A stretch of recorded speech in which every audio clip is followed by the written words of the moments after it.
put too much of an effort into it, that stuff can get really addictive too. I mean, then I just don't have the time to dedicate myself to a video game when I could be working on writing new songs or working on or putting in time with my kids when I'm home. So I try to avoid the addiction of video games. Don't blame you.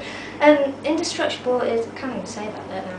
It's more darker and heavier and with more attitude in comparison to your last albums, and they're lyrically inspired by some powerful experiences. Does that make the songwriting easier for you, using those experiences? Or? Well, this time around it definitely came pretty quick for us.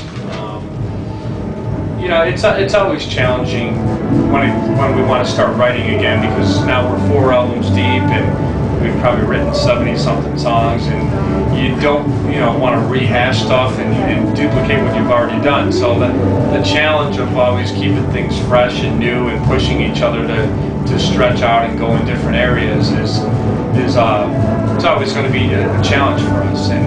But lyrically too, I mean, there's a lot of topics and a lot of things that strike a nerve within the band or with David on a personal level too. So it just really matters what the music does to David when he's going to write lyrics, what that pulls out of him, what it's going to inspire him to write about. And he's got plenty to say, usually, because he's a very opinionated guy. Yeah. Nice to talk. He's got a strong opinion on any subject that you raise. So I think it's just a matter of getting in the groove of things. Once we start writing and we start finding the direction that it's starting to take, then it's just a matter of time. The cover version of Land of Confusion, how did that come about? Is Genesis an influence?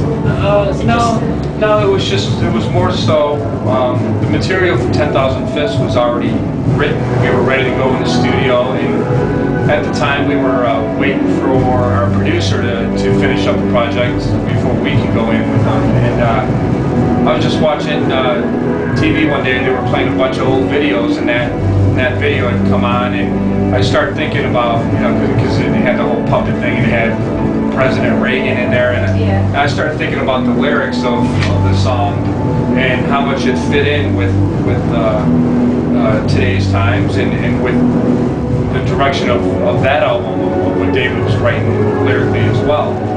And we like taking those songs that are left of center and that are going to be challenging for us to put our stamp on it and bring out the lyrics more so, because we have more edgier and attitude than the original version. So I think if anything, it maybe makes people dig into the lyrics a little bit more when you add a little bit of beef behind it. So